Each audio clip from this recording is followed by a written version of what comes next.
impossible has happened! Unbelievable! No record for human life! Off to the races, can they catch it? Now he takes off the shirt. He's running down the middle by the 50. He's at the 30. He's bare-chested and banging his chest. Now he runs the opposite way. He runs at the 50. He runs at the 40. The guy is drunk, but there he goes. The 20. They're chasing him. They're not going to get him. Waving his arms. Bare-chested. Somebody stop Look that out, man. here comes the blue coat, Oh, Kevin. they got him. Here They're comes coming the from blue the coats. left. Oh, and they tackle him at the 40-yard line. I'm talking about balls deep. I'm talking about balls deep. I'm talking about balls deep in love. I'm talking about balls deep. I'm talking about balls deep. I'm talking about balls deep in love.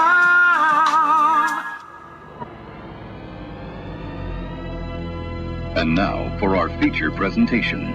Balls Deep with Devin Jovan. What up, guys? We're back with a new episode of Balls Deep, episode 17. Before we get started, quickly, if you haven't, we're going to link our video from August 24th, 8/24 Kobe Day, in the description. So if you haven't already, go watch that. We said a few words about what Kobe Bryant meant to us, as well as, some friends and fans of the show chiming in as well. So go give that a look. Go like it. Show some love.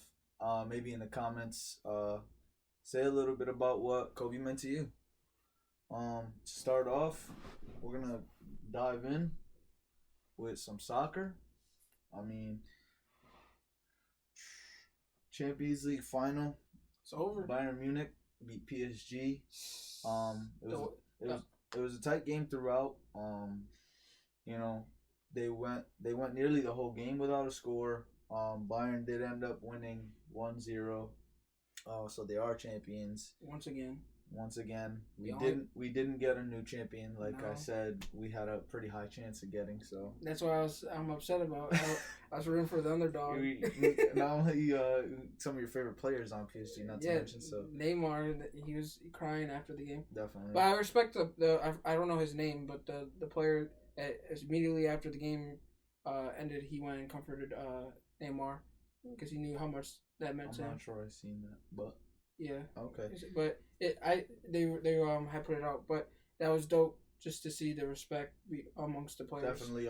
It's that's probably it definitely is the biggest reward you can win for your club. So you can understand why a player would get emotional. It's like losing the World Series or the Super Bowl. So for sure, definitely was tough. Yeah. And then we just heard news today.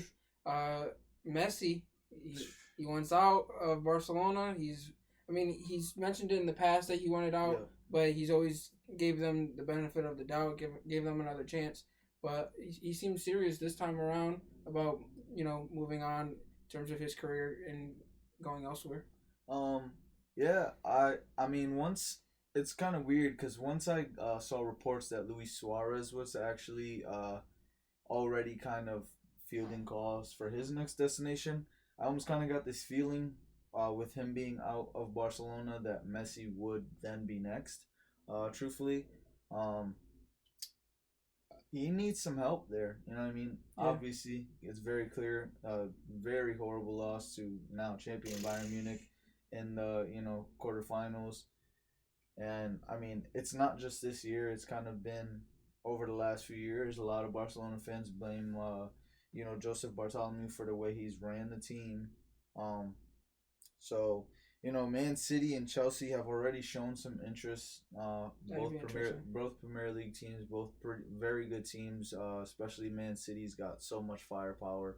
And right now, people are talking about Man City as a possible landing spot, as well as PSG, which would be interesting, and Inter Milan, which would probably, bring Milan back to, a team what they used to be, in their heyday. So my question I want to ask you on camera was so you know more about soccer than I do. So how likely would it be if Messi and Ronaldo, who both wanted out of their respective teams, team up? They're always comparing their careers to who's the GOAT. But what if they team up on one team, and for the remainder of their career? How likely is that? Very unlikely, in my opinion, at least. Yeah. Considering they play very similar positions, I do think Messi's a little bit more flexible in terms of being able to move around. So that might be able to make it work. Considering Messi's always been known as, very pass friendly and team friendly guy. Whereas Ronaldo, obviously, I mean, not to say that he isn't, but not on the level of Messi. But I would say very unlikely, more so, not just because of play styles, but because of money. Yeah. Whatever team that would try to make that move would have to dish out a lot of fucking cash. Even if they were to talk amongst themselves and take a pay cut, it's still unlikely. In terms of like financially, you think? I don't think it's impossible financially. Okay. I just think with play style wise, financial wise, I just don't see many teams trying to make that move. Yeah. A lot of teams, a team that you'll probably see either of them go to is probably a team that's already built, and a coach would like to build around them, or a coach can kind of fit them already in that scheme, or a coach that would probably want to build around that player. Yeah. It definitely would be tough getting both of those guys and then trying to build around that. It definitely would be odd. It would be interesting. It would be fucking insane. And the only reason why I mention it is just for the simple fact that you mentioned how Neymar wanted to go back to Barcelona to play with Messi. Yeah. And he also, there was rumors that Ronaldo wanted to play with PSG, which Neymar had interest in playing with him as well. So if they're interested in going to PSG and teaming up with Mbappe and Neymar, why not, come together and unite on a separate team? It would be insane just because they're currently soccer's two biggest superstars. But I think it would be very interesting, and fans that aren't huge fans of soccer or fans that are just getting into soccer like myself, that'd be a team to watch. Oh, I mean, sure. Definitely. But it'd be kind of scary. I mean, obviously there's 11 players on a team, but if you have a team and you start at the top of the sheet and you've got Messi, Ronaldo, it's gonna be hard to beat a team like that. Yeah. And they'd almost be a shoo-in for finals and championships anywhere they go. But also, I mean, it'd have to be something that's been of interest for both of the players. It has to be something that both of these players have probably thought of. I've never heard or seen any desire from either one of them to play together. So it definitely would be a shock. It's welcomed. I'd love to see it. I'd love to see it too. That's someone, and it might be a little more likely now than it might have been a few years ago, considering probably both players are reaching the ends of their prime. But we'll definitely see. There's a lot of spots he could go. There's a lot of opportunities for either of them. Yes.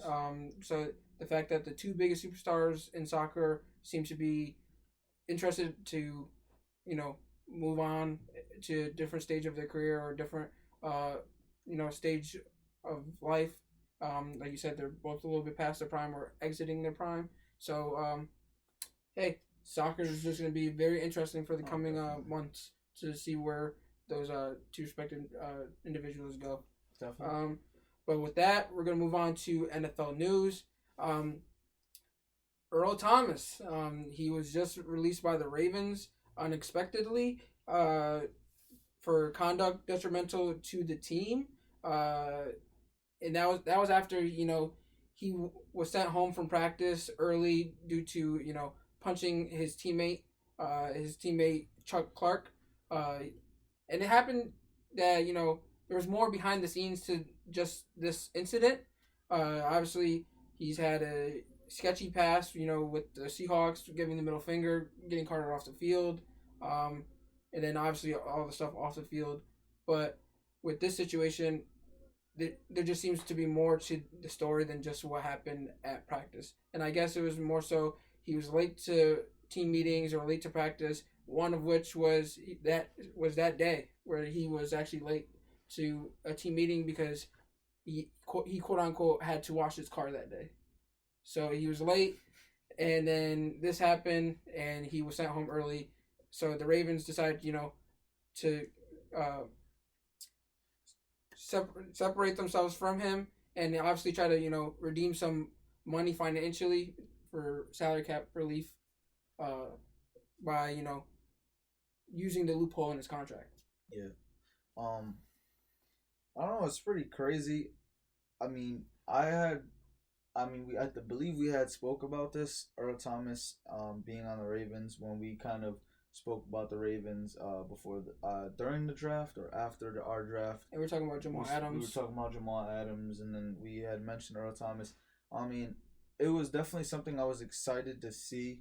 But you and I were kind of on the same page when we, kind of got the news about Earl Thomas, in the sense that we were hoping that he'd get traded rather than released, because we already knew the first destination that people would say is heavily favored. As always, it just seems like any time a big-time player drops on the market, you already know fucking Dallas is going after him. And it's like when they see a player with a sketchy or suspect past, they seem to be the first ones knocking on the door. It's like they run. They see money signs. That's true. So I mean, it was obvious. Jerry knows he's about to get a little deal, but it all makes sense too, because there was that time when he was with the Seahawks. He went up to Jason Garrett after the game that they played and told him, go after him this offseason. Yeah. When he was referring to that as the last offseason before he signed with the Ravens. So it makes sense. But there was news that dropped. Ian Rappaport from NFL said that they talked to Earl Thomas and his people, but they haven't made an offer, and it doesn't look like it's going to happen. But then Jerry Jones rebutted and said he doesn't know what the fuck he's talking about. But then Ian Rappaport rebutted and said he said the same thing when he said Jason Garrett. When Dak Prescott was going to get franchise tagged, and Dak Prescott got franchise tagged. So there seems to be a lot of questions. I wanted him to get traded because I knew he was going to end up in the NFC East. If not, I was mainly referring to the Cowboys, but there's also the Eagles that could use his help. But obviously, money wise, it was better for him to get released because the Ravens didn't want to get any dead cap. Yeah. But there's other options in terms of teams that he may land, which is the 49ers. I've heard. Due to the familiarity of the defense, with the defensive coordinator coming from Seattle. The Texans are one that, had interest. The Eagles. And those are the few teams that I've heard so far. I'm sure there's more. Earl Thomas is a great player. I mean, obviously he's getting up there in age, so he's not the same player as he was in his prime.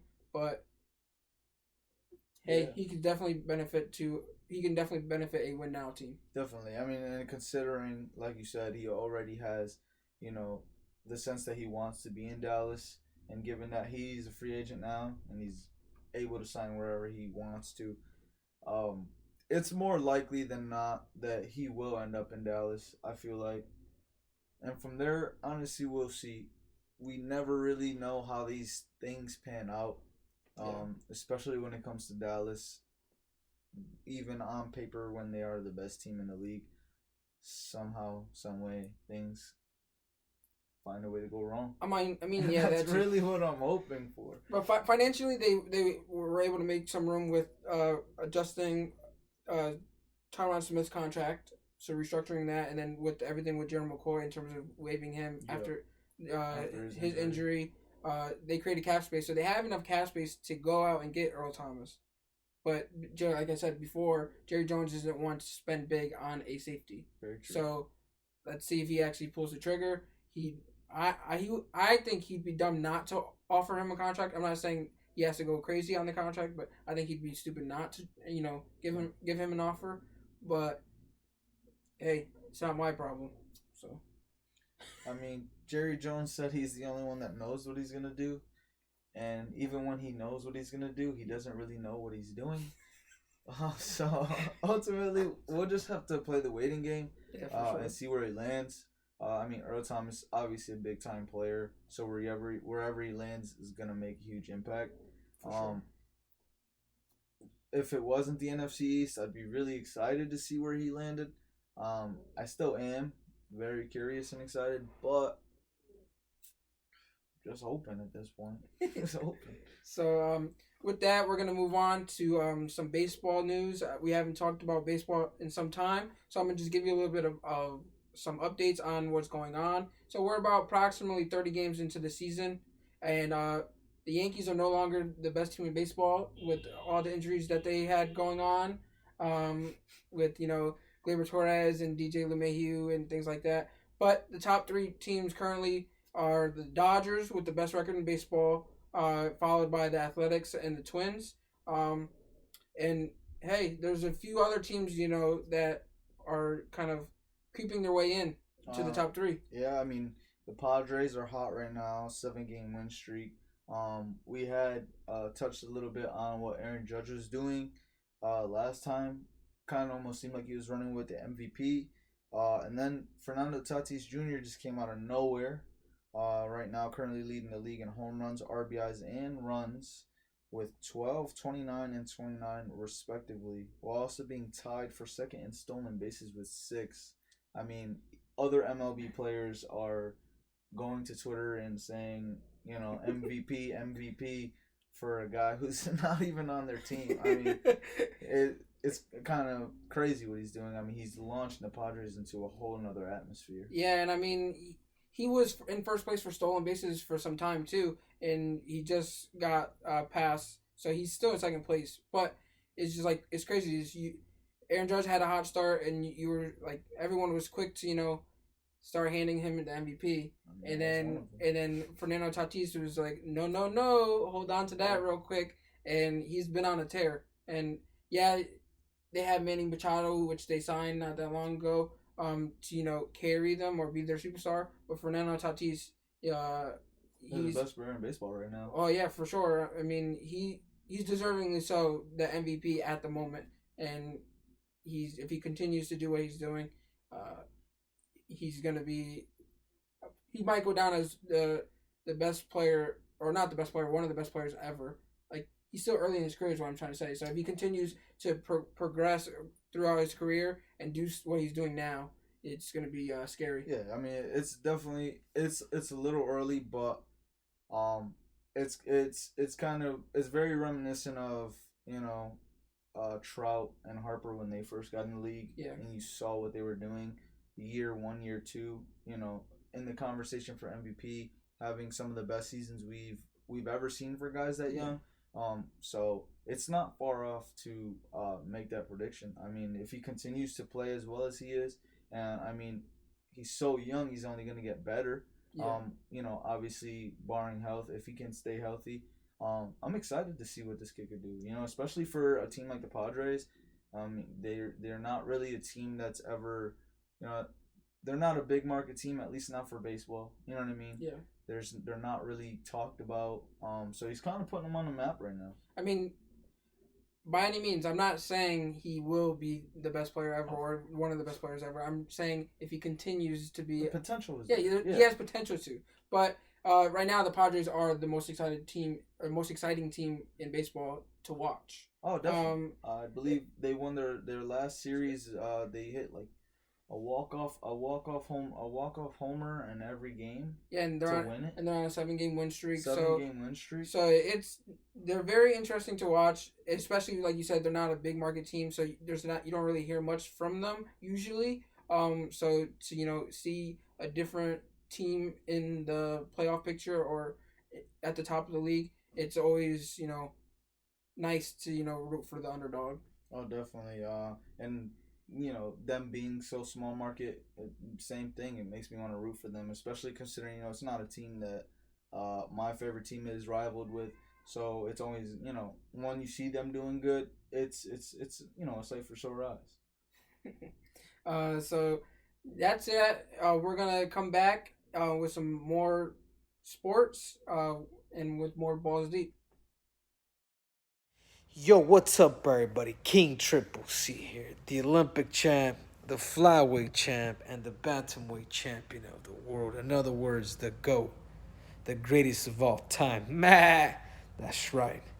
Anyhow, I want to give a special shout out to Devin and Jovan. I know you guys have started your podcast, Balls Deep, with Devin and Jovan. I want to congratulate you guys, and I want to tell everybody that's out there that doesn't know about them to you guys follow them, subscribe to them, and you guys make sure to follow them on all your social media platforms.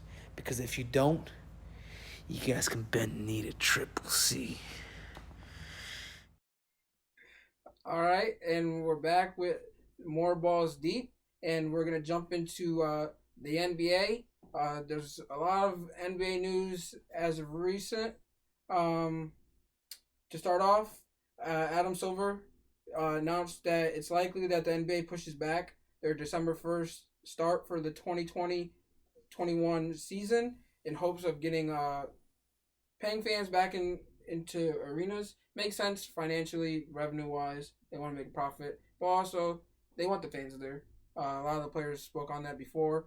Like, I like the setup of the bubble, but it's unlikely they're going to do that for the regular season. So it makes sense, maybe push it back to January and see how the rest of the year pans out for, like, the coronavirus and things like that. So that's that. Then on to, some NBA playoff updates. The Celtics swept the 76ers, which is the first ever sweep in 15 playoff series between the two teams. Embiid, he averaged 30 and 12 throughout the series. Brett Brown was fired. Since then, do you think that was the last we've seen of Embiid on the Sixers? Well, to start, after a lot of disappointing playoff runs or lack thereof, it makes sense that he was fired.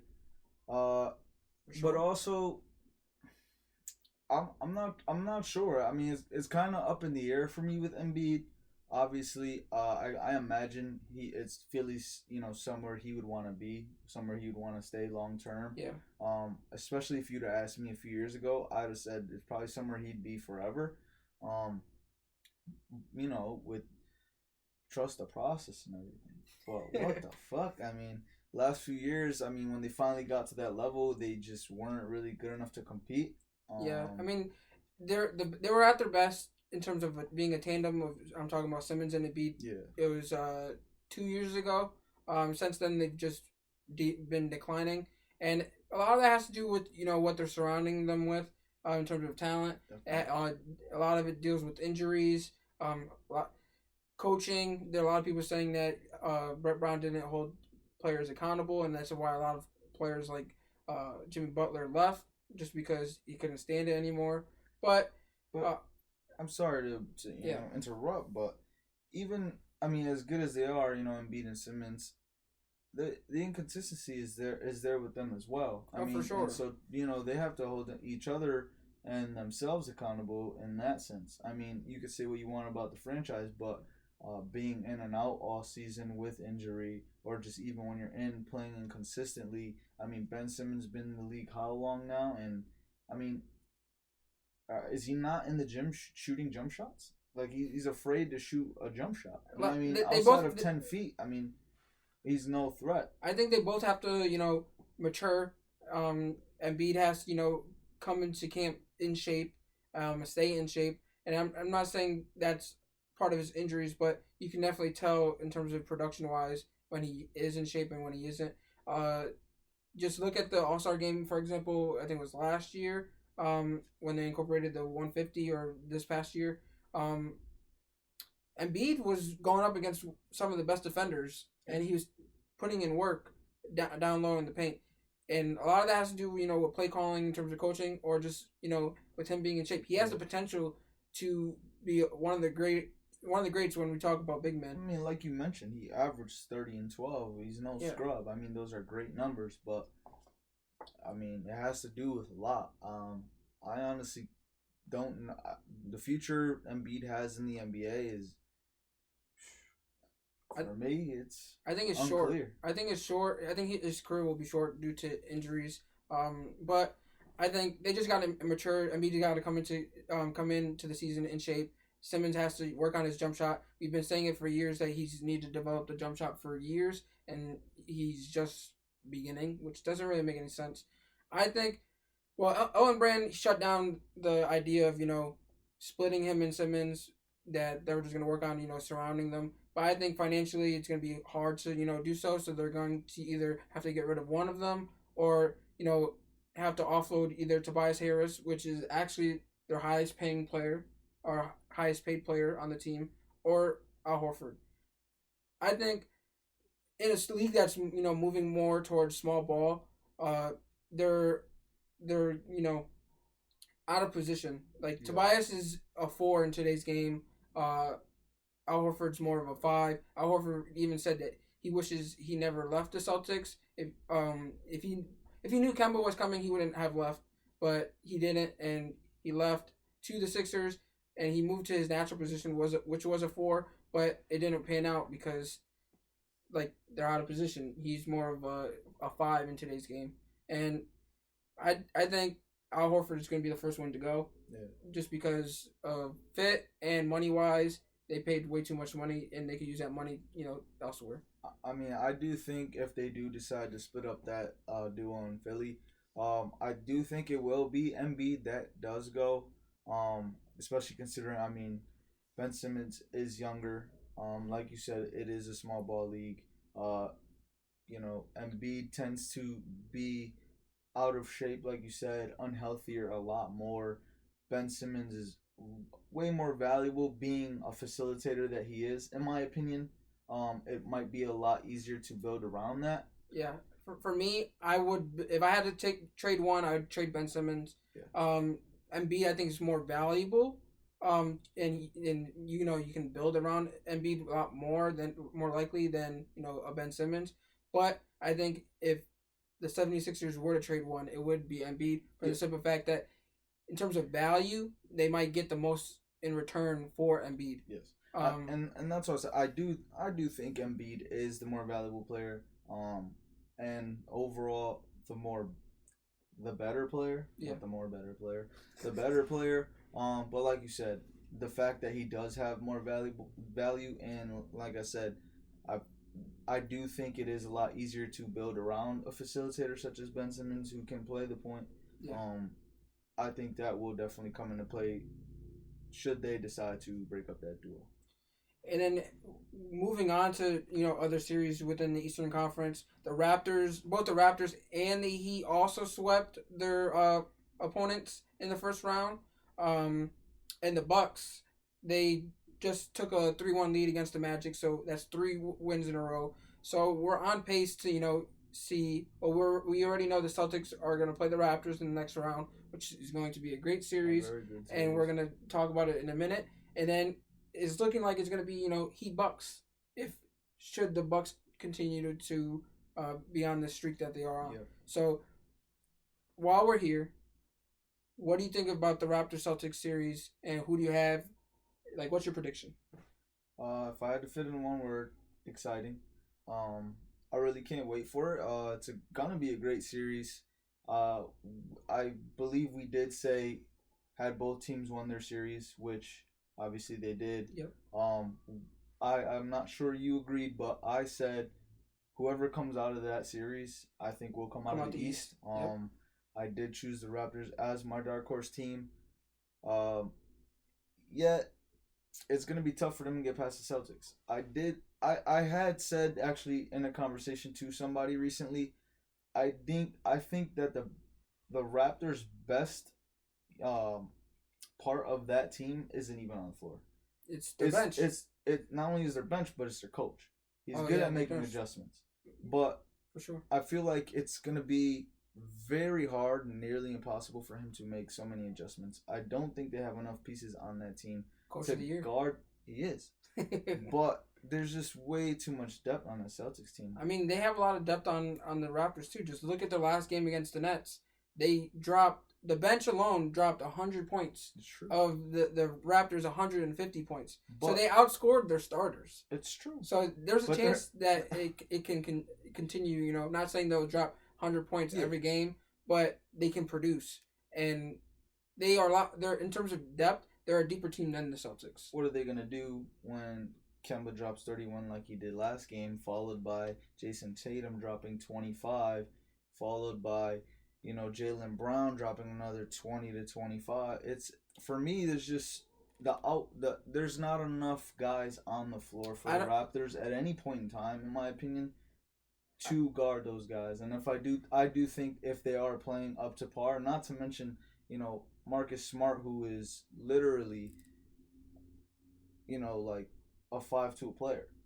I mean, he's like a Swiss Army knife. So my thing is, what I'm getting from you is you have the Celtics winning the series. I do. I think the games will be very close. I was almost inclined to say 5 games, but the Raptors are a very good team. So, they're solid as a unit. I think it goes to 6. Okay. And I got the Celtics taking it.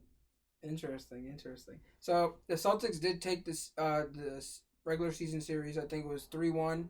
But I do think with Nick Nurse being the coach of the year, Raptors, having depth, Kemba being my favorite player, I would like to see him move forward and do well, because he hasn't done it in the past with the Hornets because he hasn't had any help. But I do think the Raptors are gonna take this one. I think they feel disrespected. They were disrespected as soon as Kawhi left. They counted them out. But like you said last episode, they might just be a better team now than they were with Kawhi or DeRozan. So I think Fred VanVleet has been on fire. Kyle Lowry, he's dealing with the injury right now because he just hurt himself. But if he's healthy, he's a good defensive player to go up against Kemba Walker. Then you have Siakam. Siakam is gonna help them a lot on both sides of the floor. So I think the Celtics have great offensive production, but I don't think what they were producing against the Sixers will translate against the Raptors. I think not all 3 of them will go off at one game. I think maybe 2 of them will go off. Yeah. Or it might take a collective in order to take them to the next level. But I think in terms of defense down low and rebounding, that's where the Celtics lack, and they might have won this regular season series, but I don't see them winning a 7-game series where they're literally focusing on you as their opponent, and they're going to be scouting everything. Yeah, I mean, like I said, it's a close series, in my opinion. I could see it going either way, and like I said, 5 to 7 games is really my range. I think it doesn't go past 6. The Celtics got too much firepower. They got Marcus Smart, who is everywhere on the court, especially defensively. So that immediately, the Raptors' first option. I mean, you could cut down his average by at least 6 points a night. You know what I mean? Before we finish, I want to give my prediction. I have the Raptors winning, but I don't think I said how many games. I have the Raptors winning in 7. I think it will take all 7 games, to determine the winner in the series, because I think this will be the best series of the second round. Arguably, we obviously we have so many playoffs to go, but these matchups are gonna be crazy. I mean, it could very well end up being the best matchup of the entire playoffs. It's as close as a series could get. Yes. Then we have the Heat Bucks. It's not official yet, obviously, because the Bucks have to win one more game. But to keep it short, without having to dive deep, if that matchup does happen, I have the Heat winning. I think the Heat are on fire. Bucks seem a little bit sketchy, so I think I think they don't want to see the Heat with the way they're playing now. I have the Heat winning in 6. This one for me is really tough. I want to go with the Bucks, and I'm gonna say I got the Bucks winning in 7. I think it takes 7 games. But it's like you said, the Bucks seem kind of sketchy. They're not. Giannis is probably the most consistent piece on that entire team. Almost, he is the most consistent piece on that entire team.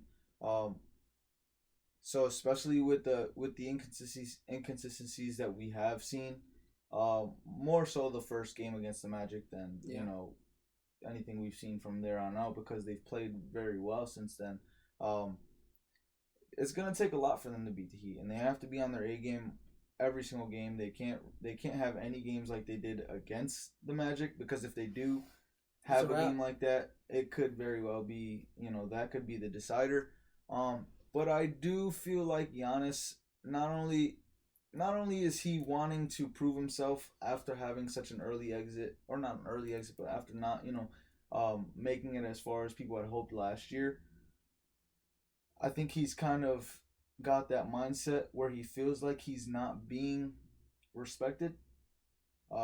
Especially, a lot of people have the Bucks not making the Eastern Conference Finals, not even making the Eastern Conference Finals. So I think he has. Hey, I don't blame you. They've been very sketchy, but I think he's going to want to prove himself, especially with all this discussion over whether or not he's the best player in the league, whether or not he should be the MVP. I think he has something to prove. It will be tough against this Miami Heat team because, like I said, I like their young talent. I do think they're very deep. Jimmy Butler is hot right now. It's gonna be a close series, but I got the Bucks in 7. All right. So with that, we're gonna shift our way to the Western Conference, where it seems to be that there's 2 series that are 3-1 and 2 that are tied at 2 apiece. The Jazz Nuggets series, you said it was going to be in 5, but you picked the Nuggets, and you said the games are going to be a lot closer, or they're going to be close, but it's not going to go as far in terms of games as people expect, which seems like it's coming to be true. Yeah. But you picked the wrong team. I definitely did. The Jazz are up 3-1. Donovan Mitchell continues to be on fire, and the Nuggets are lacking. The Donovan Mitchell is actually getting the help that he didn't get in Game 1, and that's honestly what's made the difference. They're up 3-1. They took a 3-1 lead, and they're looking to finish it off. And then the matchup that they would face would be the winner of the Lakers. No, the winner of the Clippers Mavs, and with that series is tied 2-2 after a crazy game, probably the best game that we've seen thus far in the playoffs. Luka Doncic hit a buzzer beater in overtime. Playoff P, or quote unquote playoff P, or some people are calling him even pandemic P. So he continues to disappear in the playoffs, and this would mark 3 years in a row that this has happened. In the past 3 games, he shot 10 for 47 from the field and 4 for 25 from 3. That's terrible, especially if you're the second best player on a team and you want to consider yourself a superstar. This is not okay. Yeah. And I mean, if the Clippers want to win this series or even make it to the Western Conference Finals or the finals like they were expecting, they need him to step up, especially if they with Luka Doncic playing the way he is, they need another scorer to rebuttal outside of Kawhi and Lou Williams. To go back a little bit and touch on the Jazz series that they're having with the Nuggets, it seems like they almost reverse roles. I let obviously the first game sway my pick obviously a little bit, because I did say, seeing as Donovan Mitchell dropped, what was it, 57 that game, and they still lost. They did not look good as a team other than Donovan Mitchell. It seemed like there was no shot of them getting that win or winning that series, but it seemed like they almost reversed roles, whereas now the Nuggets kind of aren't showing up, and the Jazz are doing what they need to do as a unit, rather than just having Donovan Mitchell show out, put up 50 points, and not getting the help he needs. So, they definitely turned it around and made those adjustments that they needed to. And they look good. You can't really take that away from them. But then you talk about the other side of the bracket. You have the Rockets, Thunder tied at 2-piece. Yeah. Thunder, won 2 in a row to tie the series. Which now I mentioned Russell Westbrook being out possibly the whole first series unless they need him.